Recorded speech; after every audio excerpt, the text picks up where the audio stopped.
Michelle here from sisterdiy.com. Today I'm going to be showing you how to make homemade sunflower seed butter. So for this recipe, all you're going to need is a blender, sunflower seeds, and a little bit of oil. So I'm using a blender, but you can also use a food processor.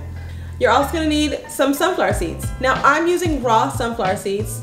My approach to cooking and baking is really just to cut the middleman out whenever I can. So when I buy my ingredients, I try to buy the most purest ingredients I can find. So that means raw sunflower seeds. Now you can purchase your sunflower seeds roasted. You can purchase your sunflower seeds roasted and salted or unsalted, but I like to purchase mine raw so that I can roast them myself and control the salt. So the first thing that we're going to do is roast our sunflower seeds. You need to preheat your oven to 325 degrees. We are going to pour these sunflower seeds on an even layer on our tray and then bake them for about 15 minutes.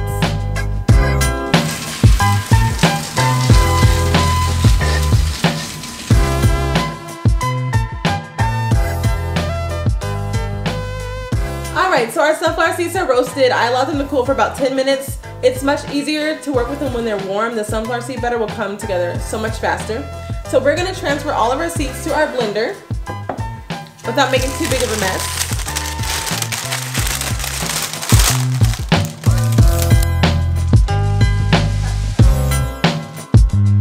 And now we're going to blend it until we have sunflower seed butter.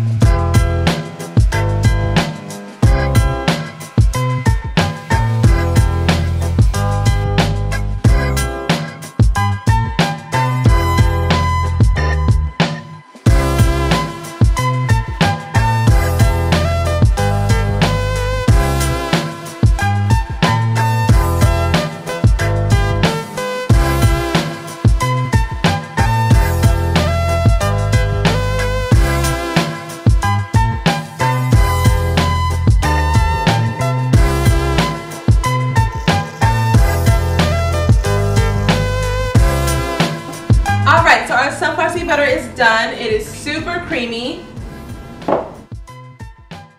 At this point, I am going to add a pinch of salt. I'm not going to sweeten it because I'm going to be using this to make cookies later. But if you want yours a little sweet, feel free to add maple syrup, honey, brown sugar, however you like to sweeten your sunflower seed butter. So for those of you who do not have a blender, you can also make this in a food processor, and I'll show you how to do that now. So the first thing that you're going to do is start with your roasted sunflower seeds. I have another batch that I just roasted. So I'm going to place all of my seeds in my food processor.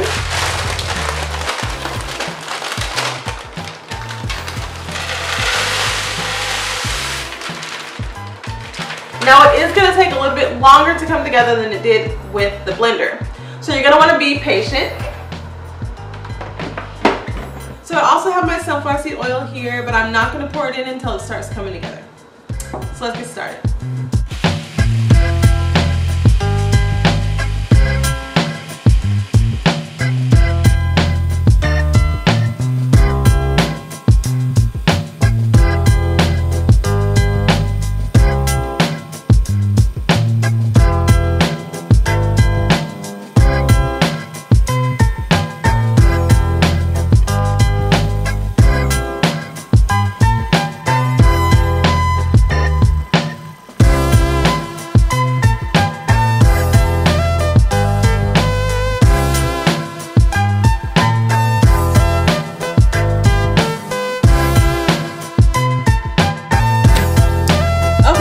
Just about done. I'm just going to scrape the sides and let it go a few more minutes and add a little bit more oil if needed.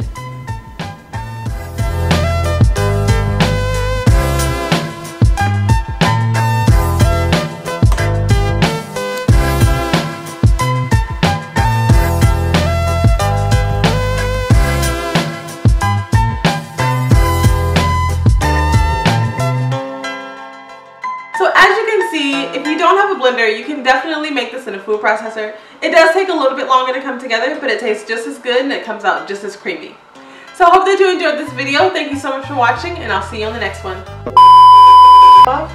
I'm going to say I'm gonna transfer this to my blender. I'm gonna take the top off and move it over here. Okay, you paying attention? Yeah, I think. Okay.